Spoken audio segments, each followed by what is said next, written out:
as the question says, a block of mass 30 kg is being brought down by a chain.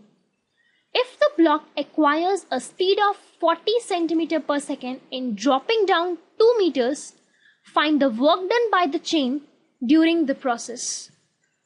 Now, drawing the free body diagram, for this question we are having a block of mass m, having a downward acceleration a downward force of mg, and an upward force tension which is due to the chain actually.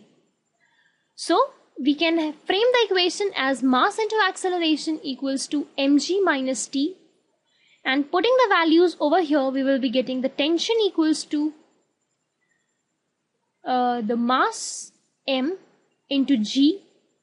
This is actually m, that is g minus a, giving us the tension force as this.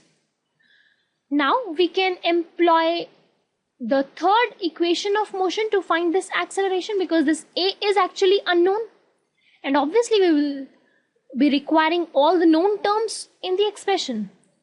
So employing the third equation, 2as equal to v square minus u square. And why we applied this only? Because there is no variable of time over here.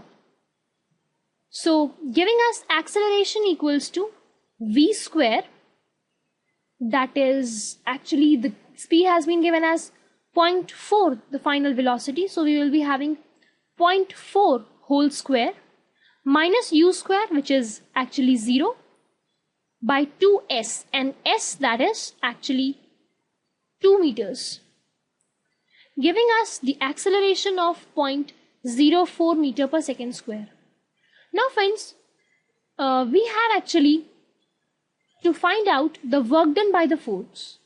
Now work done is Fs cos theta, where theta is the angle between the force and the displacement. Here this angle is actually 180 degrees because the displacement is in the downward direction while the force is in upwards direction. So we will be having the minus Fs because cos 180 degrees is minus 1. Putting the values we get, that is the force we are having is mg minus a, but it is negative, and the displacement being the 2 meters because they have given it in the problem. Putting the values over here we get minus 585.6 joules, that is approximately minus 586 joules.